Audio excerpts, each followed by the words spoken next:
Hi there, thank you for joining me. Today I'm going to show you how to make a 2-page layout, and it's going to feature some birch trees. There's a little sketch that I've done. I'm not sure if it's going to turn out exactly like this, but I always like to sketch out an idea to see roughly where I'm heading.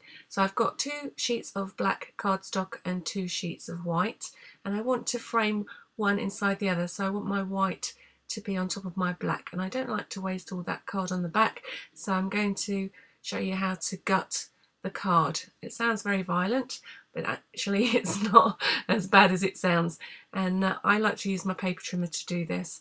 And all I'm going to do is create a frame roughly about 1 inch in width. So placing the edge of your cardstock at the 1 inch point, your first cut is going to start 1 inch in at the top and the bottom of the piece of cardstock. You're going to repeat that on all 4 sides of the cardstock. Now, because this is black, it's a little bit difficult to make sure that my cuts are joining up, but don't worry too much about that. What you don't want to do is cut right through the cardstock top and bottom. So if you've got little pieces left over, just take your scissors and snip so that those join up, and you can remove that lovely piece of card from the centre.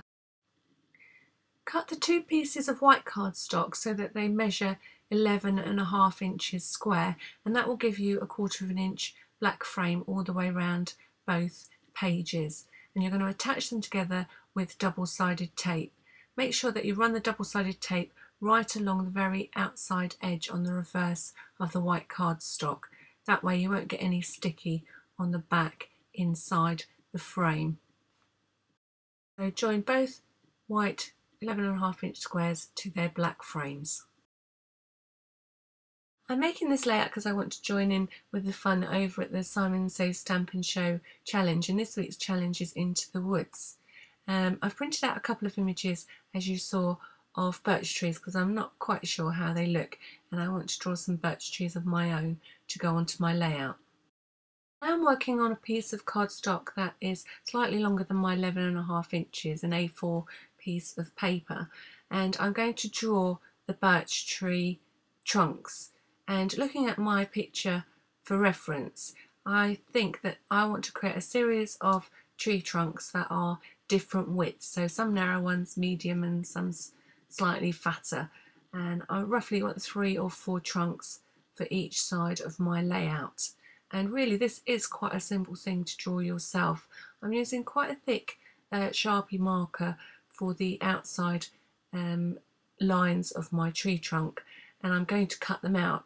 So literally I'm just drawing a sort of freehand line, not worrying too much that they're slightly wiggly, to form a series of tree trunks on this piece of paper. Again, I'm using one of my images as reference to draw a series of small curved lines on my tree trunks to mimic that peeling bark that's indicative of silver birch trees. The reason that I've chosen to draw my birch trees on separate pieces of paper is because I want to decoupage them onto my layout. It also means that you don't make a mistake on your layout. I want to give them a rounded texture, so I'll be cutting out each of my tree trunks and then curving them around a pencil, the barrel of a pencil or a pen, just to give them shape, and then I'm going to attach them to my layout. Even though I'm curving the tree trunks to give them shape, I also want to give them a bit of definition, and I'm going to add, just testing the ink here, some of the iced spruce to the edge of my tree trunks. So you need to pay attention to where the shadow goes, and on my layout I've decided that the light is coming from the centre of the layout, and therefore the trees that are on the left have shadows on the left, and the trees that are on the right have shadows on the right. And you just need to pay attention to the little curved lines, make sure that your tree trunks are up the right way. Now, paying attention to where the shading is, you're going to attach the trees to your layout. You'll need to trim the length slightly and perhaps reshape them because they flatten slightly when you ink the edges. So cut the strips of foam tape to the size according to the width of the tree trunk and use them to attach them to your layout. And I found it's quite nice if some of the tree trunks were at a slight angle, because that's how they would grow in nature and it looks a little bit more realistic. So that's the placement on my right hand page, and then I'm working on the placement of the final 3 tree trunks on my left hand page. And again, I'm grouping these 2 thin ones together. I think it looks quite nice.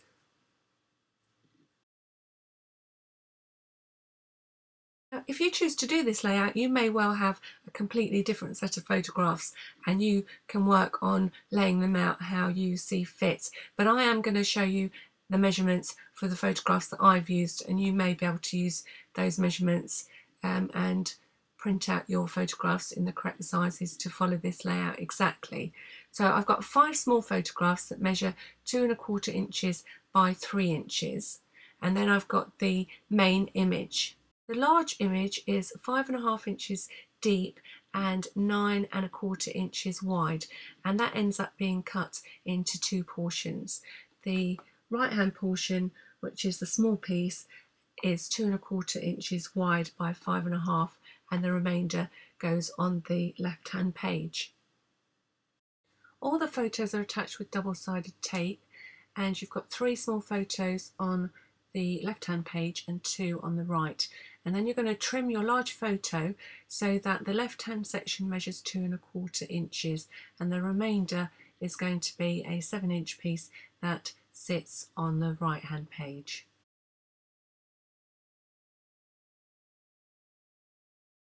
I'm happy with my photograph placement, and I'm going to be working on the branches and leaves of the birch trees. So as you can see, I've been cutting out some black twigs using my Tim Holtz Alterations die Autumn Gatherings, and I've just been using some black cardstock and cutting out a great big pile of twigs, as you can see.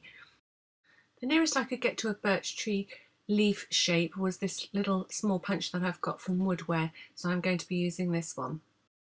So I'm going to be punching a pile of leaves from 3 different shades of green cardstock.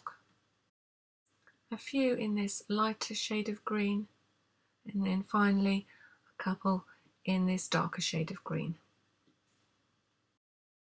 I'm using silicone glue, which I'll be applying using a barbecue skewer to attach my twigs and leaves to my trees, because once it's dry it's quite firm and it will give good support to these delicate pieces. And another thing that you can do as you attach the branches, on the wider parts of the branches you could add some white shading to again make it look like the bark of those silver birch trees. It's quite easy to do, you don't have to be too precise. I'm just lightly scribbling along the wider parts of the branches before I attach them onto my trees.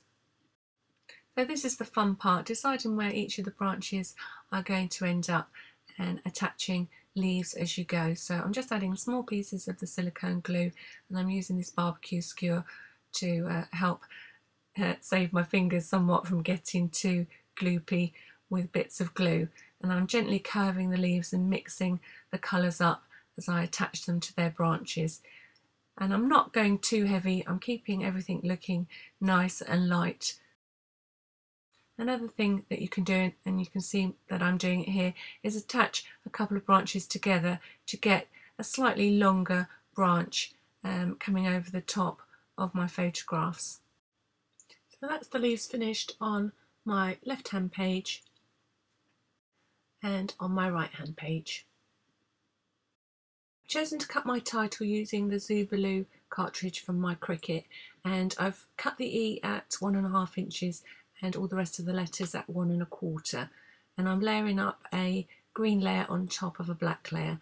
I've used this font because I think it's nice and fine and suits the look of this layout. And then I used my Opposite Subtract cartridge to cut out the word beauty. Now this writing font does come out a little bit long, so just trim off the tails of the letters, and I've done that for all of them except for the Y. I quite like that how it is, and then I'm going to stick them to the photograph. So that's my title in position. Next I'm going to do my journaling, and I've decided not to handwrite this because this is turning out to be quite a delicate and dare I say sophisticated layout. I don't want to spoil it with my handwriting. I do write on quite a lot of my layouts, but this time I've printed it out onto white cardstock, which I'm mounting so that it's got 2 fine black borders. So the journaling block is mounted onto a piece of black card that measures 2¼ by 5½ inches, and the white cardstock is trimmed so it's slightly narrower. And I wanted to keep the finishing touches for this layout to the minimum, so I'm using a little bit of black sparkle, and I've got 3 silver leaf charms that I'm tying a little bit of emerald green ribbon to. Tiny little bit more bling next to my E, and then just a couple more leaves on my branches. And because this layout was a little bit difficult to get on camera, I'm going to take it outside so you can get a proper view.